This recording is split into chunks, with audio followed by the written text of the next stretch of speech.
friendship that'll never ever end.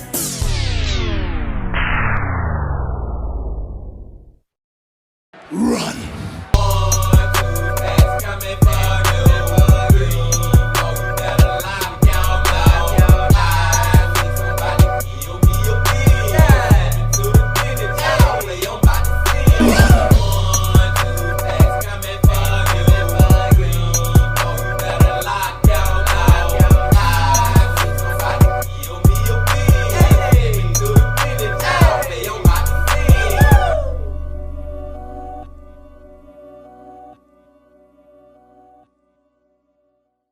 It's a beautiful day in the neighborhood. Reaction Beanie Yo 369. Day in the neighborhood. My brothers and sisters, it is that time once again to get into another one of these true crime, horror, dark, deep, and mysterious what the is going on type of videos. Hope y'all doing excelente out there today, and I'm glad that you came on back to the channel once again to fuck with the bean. And the channel that we going to today, y'all, we overdue. It's time to get into another one of his videos because it has been a while. And that man that I'm talking about is Adrian from Coffeehouse Crime. Back to the coffee man, y'all. And the title of this video, The Horrors of the Ice Casket Serial Killer. The case of Peachy Unwisted. Apakai Unwisted. I know I'm effing his name up, y'all. I'm not going to even try to pronounce it correctly. But the thing that just get me with the title of this video is Ice Casket Serial Killer. Like, I'm wondering, like, what do the coffee man mean by ice casket? It sounds to me like this serial killer was burying his victims in ice or something. You know what I'm saying? That's at least what I'm trying to come up with in my brain. But I don't know, my brothers and sisters. But we're about to see. But before we see, y'all know what y'all got to do. Get whatever you may need. Get what you need. We back to the coffee man once again. My friends. Y'all got what y'all need. Y'all ready to go? Then let's fucking go. With a murderous father and a mother on the run, Apachai Ongwazit was a troubled and neglected child left to his own devices. That torment would never leave him, and as he grew older, he would follow in his father's footsteps to become a violent killer. Due to his father's previous actions, the Ongwazit residence already had somewhat of a reputation as the House of Horrors. But neighbors had no idea that these rumors were in fact shadowed by reality. And as it turns out, decades later, dark and terrible stories were still happening behind closed doors. Today, we're diving into the so-called Bangkay House of Horrors. We're inspecting the strange man known as Apachai Ongwazit, and we're looking at least one of his many victims. But first, we must learn some horrendous truths. Welcome back to Coffeehouse Crime, folks. My name is Adrian, and today we're looking at the dark case of Apachai Ongwazit, also known as the Ice Casket Killer. If there ever was a place haunted by murders, then this definitely is one of them. With multiple deaths spanning several decades, it is no wonder why people see this place as the House of Horrors. Before we begin, and just to let you know that Coffeehouse Crime is all about true crime, strange and chilling stories, and the best way to support me is by subscribing to the channel. So, if you like darkly fascinating stories, or simply want to see coffee rain from the sky, please hit subscribe now. And also, if you like to drink coffee while watching these videos, then please check out Classified Coffee, it's my very own blend. And now, with that said, please grab yourself a coffee, pull up a seat and get ready for the deep dive. This is the case of Apachai Ongwazit. Get whatever you may need. And did you hear that this is a like father, like son case? I'm already thinking about that this dude basically follow in his daddy's footsteps. And not only that, he did it in the same area, on the same piece of land, the same property. Already starting off crazy. Sawadee krap folks, and welcome to another story from Thailand. Well known as a tropical paradise, this country often finds us focusing on its many vibrant islands, surrounded by white sandy beaches and very clear blue seas. But in today's case, we'll be visiting the rainforest-covered mainland of the country instead. For this one, we're venturing to the outskirts of the country's capital city, Bangkok. Rather unsurprisingly, the area surrounding it also happens to be the most populous part of Thailand, with a whopping 23% of the population inside of its boundaries. This makes for a bustling metropolitan city of more than 14 million people, with hectic and busy roads often filled with mopeds and tuk-tuks and towering buildings. Interesting fact, but did you know that Bangkok is one of the most visited cities in the world, often filled to the brim with tourists eager to try out its delicious street food, browse the busy markets, and, of course, experience the vibrant nightlife. Saying that, while visiting this metropolitan powerhouse, it is quite wise to keep your wits about you, as in the West, the city is well known as a place where tourists are often taken advantage of. Various scams, overcharging and dual pricing are unfortunately somewhat commonplace here, with more than 10% of tourists claiming they'd experienced at least one of these scams. So, as with most things, if something seems too good to be true or isn't what you expected, then it's probably good to go with your instincts. Despite Bangkok's reputation as an urban jungle, there are a few inner districts which hold plenty of vegetation. And in the district of Bang Khae, a sizable plot of land with a large house complete with a tropical garden could be found. And this is where we find 41-year-old Apachai Ongwasit. Oh, shit. Apachai inherited this property from his father more than a couple decades ago. His father, Chalerm Chai Ongwasit, was the owner and founder of the now defunct Ongwasit Market in Bangkok, which, by the way, is now defunct for a very good reason. Dark details aside, we'll get to that in just a moment. Otherwise, as previously hinted, markets are a very big deal in Bangkok. And having been there a couple of times myself, let me tell you that you can find pretty much anything and everything here. It's a place filled with treasure, excitement and chaos. And so it's no surprise that the Ongwasit family had become rather wealthy through their business. Apachai had grown up on the Bang Khae property alongside his mother, father and younger sister, and unlike others residing in this city, he never had to worry about money throughout his young childhood. However, the small family would only exist comfortably for a short while. And at a very young age, Apachai would sadly lose his entire family. On that note though, don't be too quick to extend your sympathies. His father was arrested in 1983 on suspicion of murdering a 12-year-old girl, to which eventually he would ultimately be found guilty. Now I could make a story on that case alone, but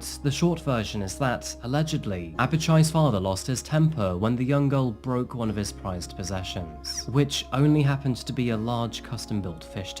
Attempting to cover up his crime would be in vain, but this didn't stop him from trying. And it would be through very grisly efforts too, as Chalerm Chai dismembered her body in the process. His wife, who of course was also Apachai's mother, played a large part in trying to cover up the murder too. I mean, with 2 children and a wealthy husband, she wanted to retain that lavish lifestyle. Once the Man, fuck that. She in the wrong too. Apachai mama in the wrong and she crazy and his dad is batshit crazy. This man killed a 12-year-old little girl and not only that, cut her damn body up. And all because she broke his fucking fish tank. I mean, there's no reason to kill a fucking 12-year-old, but I'm just saying. Over a fish tank, bro? Yeah, Apachai, I'm not making no excuses for him, but man, he got some horrible parents. The news broke out, she was deemed complicit in the crime, but by the time officers had the chance to catch up with her, she'd already fled the country with Apachai's sister. And following this terrible whirlwind of a story, it left the young 4-year-old Apachai all alone in the big city of Bangkok. As a result, he was raised by distant relatives who seemed neither loving nor attentive. Apachai was essentially left to his own devices, and was often seen wandering the streets alone. Moving forward, we don't actually know much about Apachai's upbringing, but what we do know is that his father didn't last long in prison. In fact, before he was even sentenced, he was both shot and killed. With his father now dead and both his mother and sister gone, Apachai was left to inherit the entire family property. And as soon as he became a legal adult, this is where he would live for the rest of his life. Though, due to his father's horrible crime, the property had gained a local reputation of being known as the House of Horrors. Ironically, little did they know that this reputation would somewhat eventually manifest into reality. Now, as you may know, Thailand is well known for its entertainment industry. And yes, I can hear your saucy monologue talking, because I am in fact referring to its adult entertainment sector. In fact, Thailand has one of the highest sex tourism rates in the world. And although by law, things like prostitution are illegal, it is widely accepted that these things still take place behind closed doors. And with it bringing in substantial tourism and money to the country, authorities do tend to turn a blind eye. There are massage parlors, saunas, and hourly hotels where you can get more salacious services. Sometimes these women are simply mere hostesses, to which men pay them for their conversation, light entertainment, and to keep their drinks flowing. Sadly though, there is an even darker side to this industry, and of course I'm talking about the world of drugs. Apachai was well aware of this. In fact, his main source of active income was the distribution of various drugs. He specialized in various pills, most notably that being methamphetamine. Although this is a life-threatening way to make money, it actually suited Apachai perfectly. He was very accustomed to the dark underbelly of Bangkok, and had many connections. Interesting side note, but his special formula was actually to mix caffeine into the methamphetamine. Now, this is starting to sound like the ultimate coffeehouse crime. Alongside his so-called business, Apachai also relied on the industry for his physical needs too. You see, due to his possessive and abusive nature, he always scared off potential partners. He wanted someone to belong to him, but not to stay loyal himself, and he practiced this double standard in rather abusive ways. In fact, in December of 2018, he ordered a woman to follow him home at gunpoint, but thankfully she was able to flee before it was too late. But Apachai was able to escape the law. In Thailand, money talks, and he was able to bribe the victim with $500,000 baht, which is the equivalent of $14,000 or £11,000. Of course, this was a high price for the drug dealer. Lucky for Apachai, he eventually ended up convincing her to accept a settlement fee 5 times lower, ending up at the sum of 100,000 baht, the equivalent of £2,000 or $2,700. Moving forward, his close run-in with the law would not stop him from his frequent visits to hostess bars. He was in Alright, can we just go ahead and just say Apachai life from pretty much birth has just been him on a path to something horrible happening? You know what I'm saying? And I'm not making excuses for him, but it's just like, damn, man, this dude was just dealt a horrible hand at life. And now he an adult, and we can, yes, he know right from right and wrong from wrong. You know what I'm saying? He know what's right and what's wrong. But I'm just saying, it's like he just been stuck in this lifestyle since he was knee high. You know what I'm saying? Since he was a child. And it's crazy what he doing right now, and it's only going to get worse. It's only going to get worse. Regular contact with plenty of women to suit his needs. And one of those he favoured was 22-year-old Warren Thorne Chayachet, who happens to be a very important person to our case today.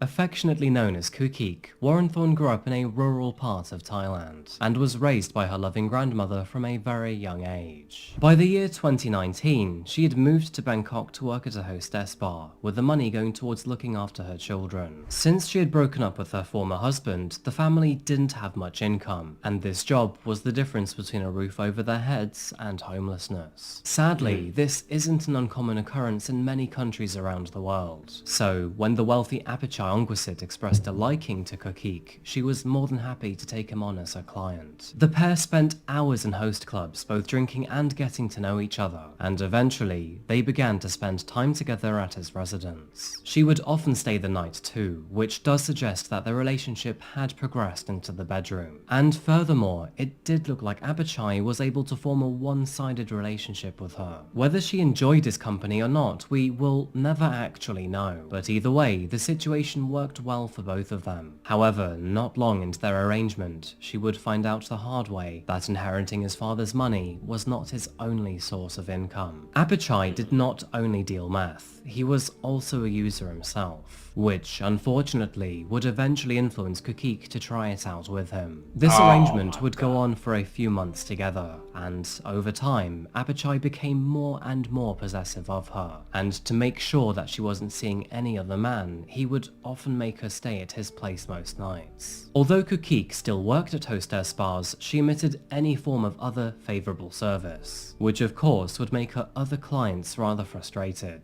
But in July of 2019, she would confess to Apachai that someone had assaulted her. Now, although she did file a report to the authorities, she didn't know or recognise the man, and so, unfortunately, it looked like he'd gotten away scot-free. That would be until the next month of August 2019, when, all of a sudden, she stopped responding to all police correspondence. In fact, she stopped responding to everybody, including her family. And so, with much worry and fear, after a few days of silence, they reported her as missing. But unfortunately, with working in the adult industry, the police seemed to be rather sluggish in taking her case seriously. Sadly, this industry comes with many cases of assault and homicide, and with it intentionally being kept in the shadows, it can be quite hard to convict someone of a crime. Detectives kept the case open, but very little progress was made in trying to locate Kukik. I mean, without knowing that Apachai was connected to her disappearance, where could they even start? That would be until January of 2020, when all of a sudden an unexpected source would blow the case wide open, shining the spotlight on a very horrific discovery. Uh-oh.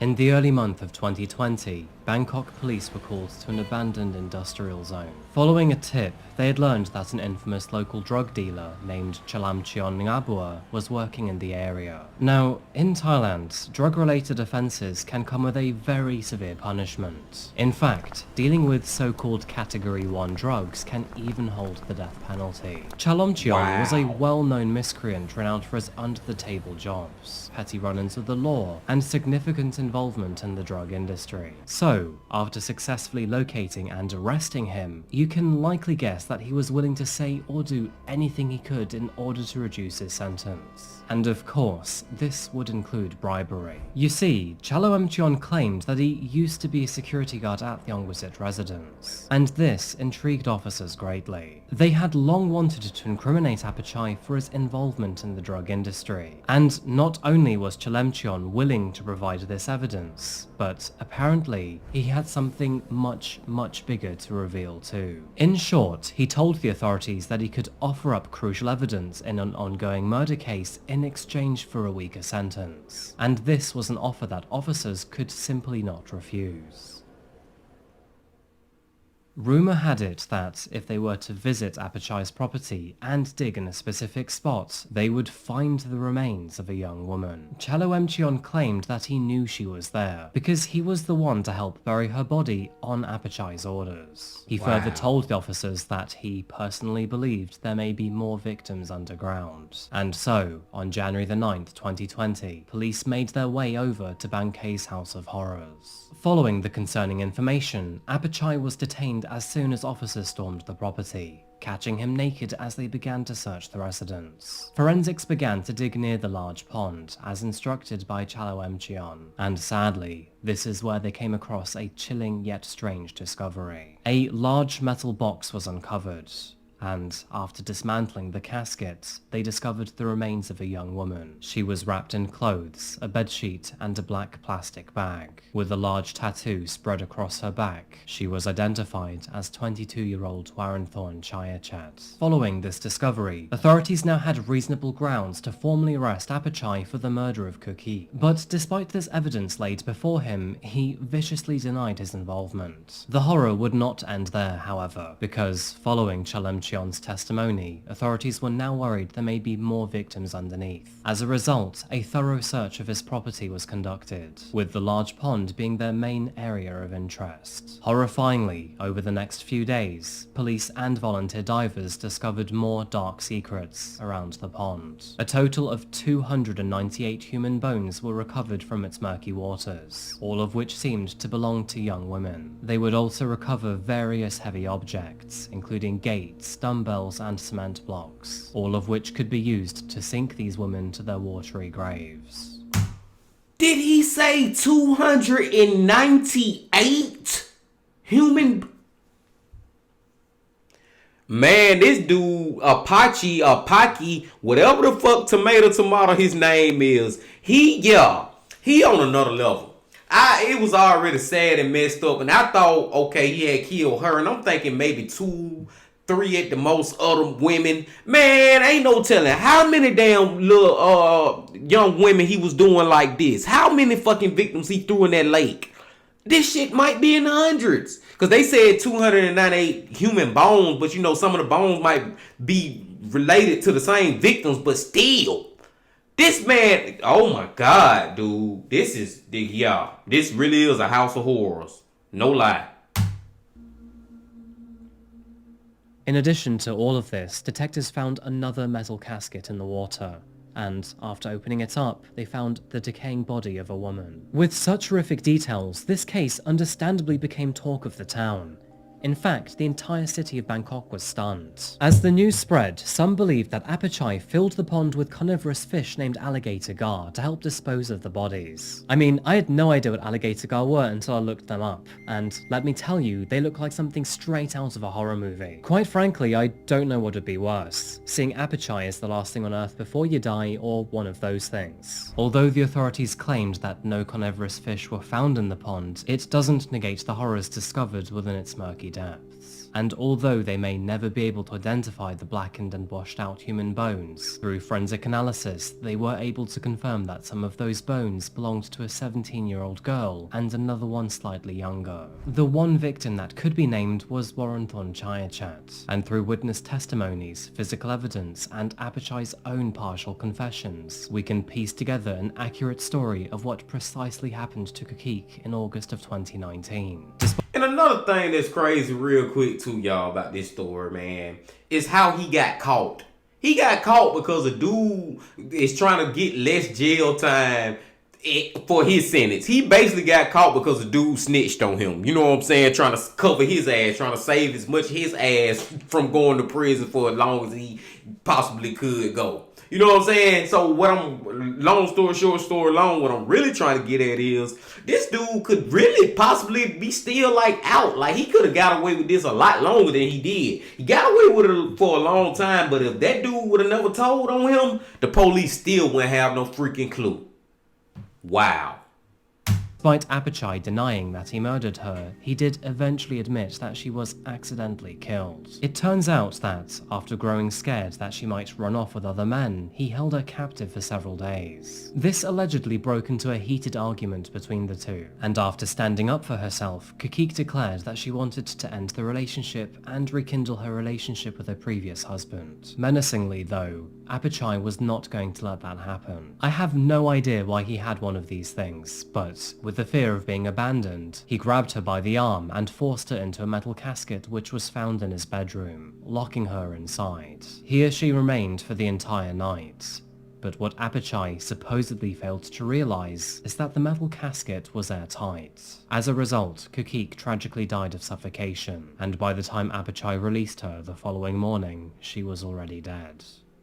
Apachai's story didn't seem to free him of any guilt, and, if anything, just seemed to be his own way of shrugging off that guilt of killing someone. But upon further investigation and a statement from Chalo Emchion, it became very apparent that Apachai's story was not truthful. Warren Thorne's autopsy concluded that she had suffered several broken ribs, which resulted in a collapsed chest cavity, which was very different from Apachai's story. Chalo Emchion had also claimed that those injuries were from an iron rod, which Apachai had used against her before tying her wrists and ankles and putting her in the casket. According to Chalo Emchion, he himself had no idea that she was locked inside the casket until the next day, when he was offered money to help dispose of the casket and her body. And needing that extra cash, he regrettably decided to accept the job. Apachai hoped that nothing would ever come to light. After all, many women in Thailand's adult industry go missing every single day. But now, as we all know, his luck had finally run out. And he wouldn't face prosecution on just murder charges alone, as the authorities were sure to extensively search his home for drugs. So,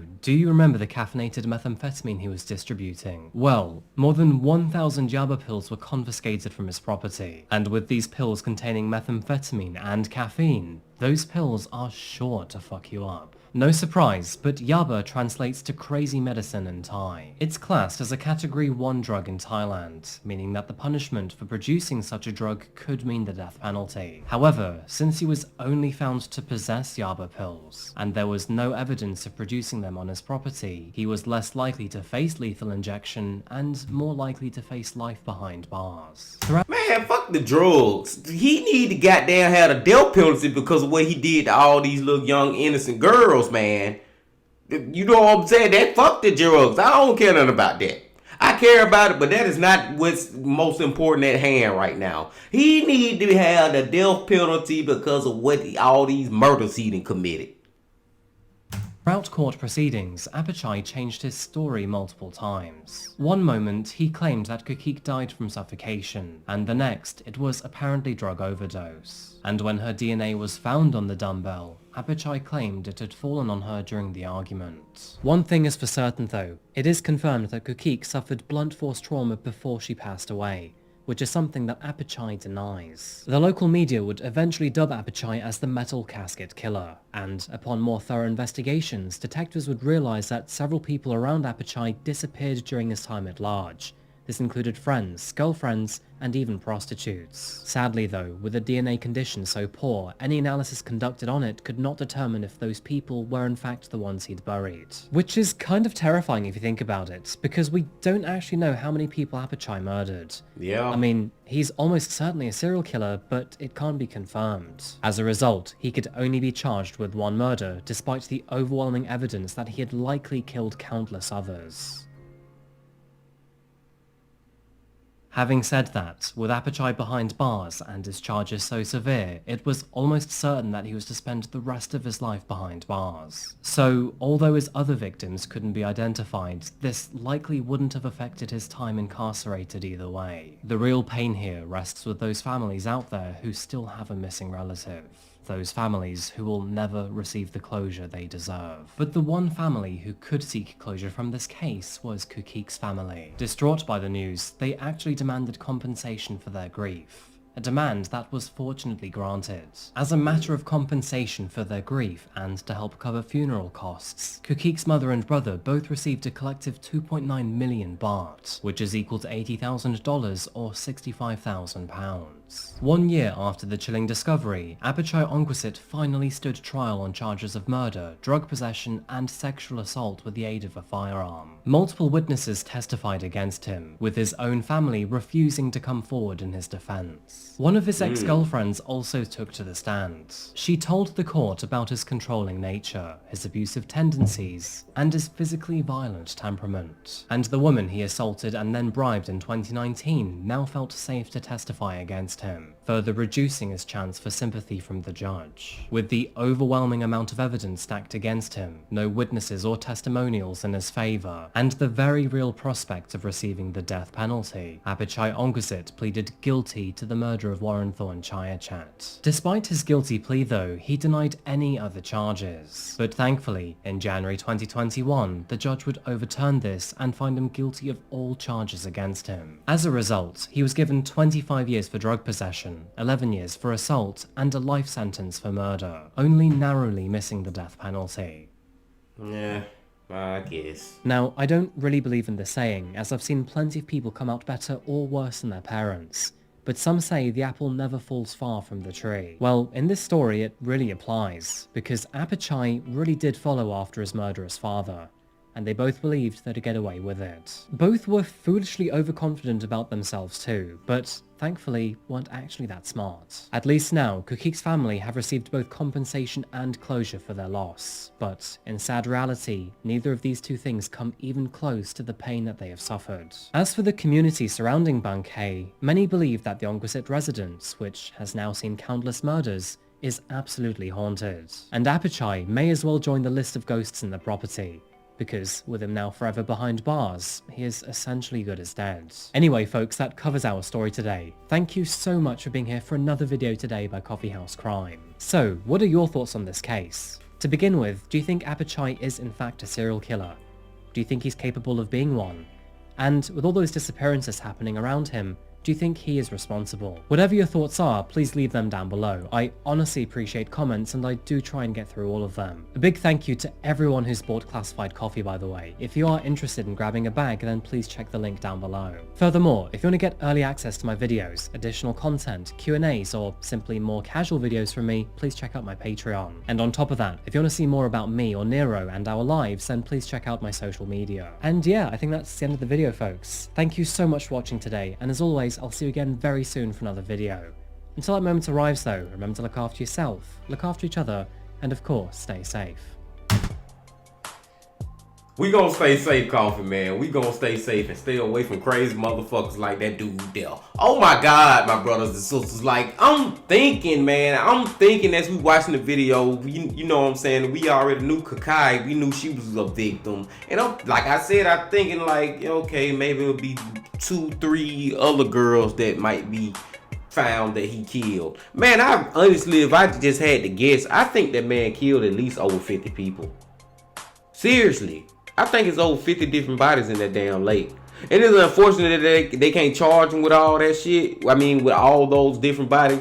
But he got life in prison, plus another 25 years for drugs, then another couple of like 13, I think he said 13, 15 years for the other stuff. So it's safe to say he gonna stay in prison. Y'all know me, I wish he would've got the death penalty, but I'm okay with his sentence. It's just, damn, man.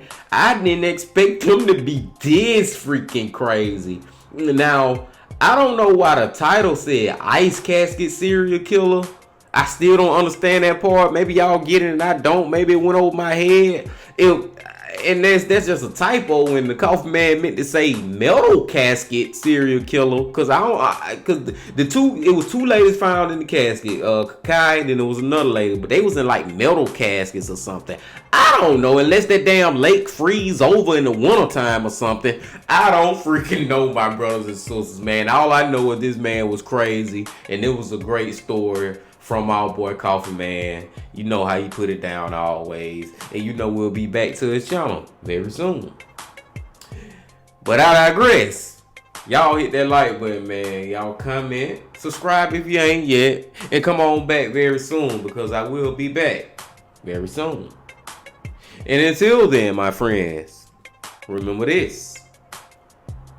Love, peace, and happiness. Stay safe. Don't stop. Keep going.